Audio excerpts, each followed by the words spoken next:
Aí, tô aqui. Tô lá na página 127 do nosso livro e o burrico preguiçoso, tá bom? Então, como eu disse, que o narrador era dispensável, mas poderíamos encontrá-lo, a gente tem aqui um exemplo, tá?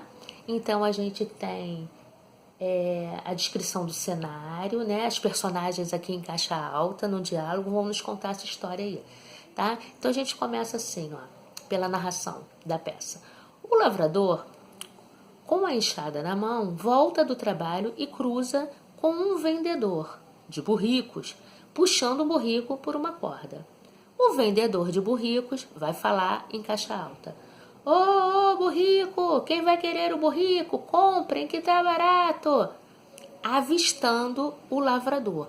Essas indicações entre parênteses, as rubricas, são fundamentais para a encenação, né? Nesse momento ele deveria, né, fazer menção de que já estava olhando ali o cliente.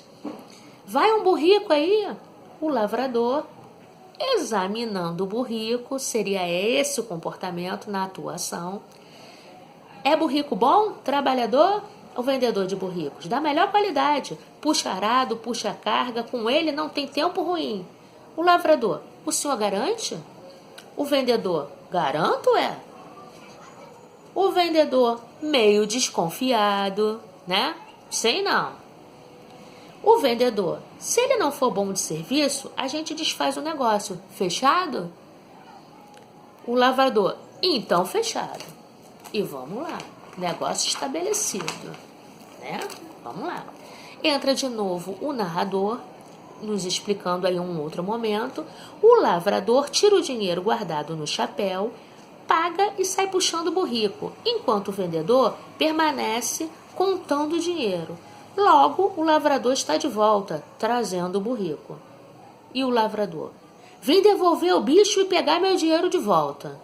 O vendedor, surpreso, mas já? Tão rápido? Nem deve ter dado tempo de ver o quanto ele é trabalhador. O lavrador, deu para ver, mas é o quanto que esse daí é preguiçoso.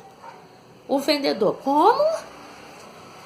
Cheguei no curral, soltei o bicho no meio dos meus outros burricos todos que me ajudam na roça.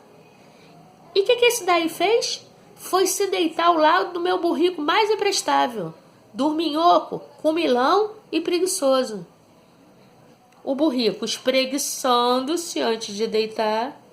É isso aí, julgam a gente pelas companhias que escolhemos. Ai, que preguiça! O vendedor, resignado, devolve o dinheiro ao lavrador, cai o pano e fim. Tá? Então, só para vocês virem na prática, como é que funciona, tá? Essa coisa da disposição, né? Do diálogo, como é que é marcada a fala, né? Como é que aparece essas indicações, as rubricas, tá bom? Então, como é que a gente vai... Bora fazer, né? Vamos continuar. Lá na 129, ele pergunta pra gente como é que foi organizado o texto, né? Então, a gente vai dizer exatamente o que a gente tá vendo, né? O que tá ali? Qual o formato desse texto? Um título, né? A apresentação das personagens que estão ali no cantinho, né? No cantinho esquerdo. O nome, a apresentação das personagens. Do cenário, né? Aí depois as falas apresentadas em caixa alta, né? Em letras maiúsculas. A fala das personagens. E também as suas ações, né? Dentro da fala, a indicação das ações, do comportamento desses atores, né? E a finalização da história. Muito bem. Essa é a forma, né? O que eu estou vendo em termos estruturais. Qual a forma que esse texto foi apresentado para a gente? Qual foi, né? Na número 2, ele pergunta qual foi o conflito apresentado, né? O vendedor vende um burrico preguiçoso para quem queria comprar um burrico trabalhador. Esse é o conflito. A coisa não deu certo, ele devolveu o burrico, né? Então o conflito está aí.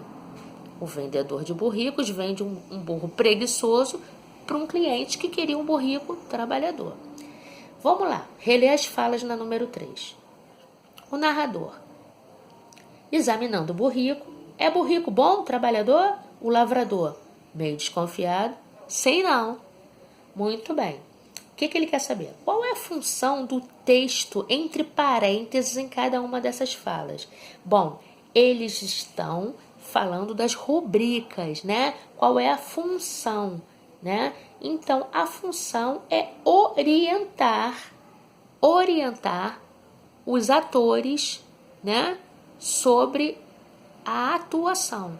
Com que sentimento, com que gestual, né? É para facilitar a contação, né, da história, para facilitar a atuação dessas personagens, tá? Essa é a função das rubricas. Muito bem. B. De que outro modo, ou de que outros modos, a fala do lavrador sem não poderia ter sido escrita nesse texto? Bom, ela poderia ser escrita com ponto final, sem as reticências, com o sujeito, né? Eu não sei, né? Enfim, ou eu posso incluir aí o sujeito, ou posso mudar a pontuação, são escolhas, né? Em sua opinião, há alguma intenção ao reproduzir a fala do lavrador sem não, desse modo e não de outro? Bom, isso aí é muito pessoal, né? Mas eu acredito que ele quis dar assim, um máximo de coloquialidade, né? O que é isso? De modo natural de se falar, né? É muito comum, sei não, né? A gente falar dessa maneira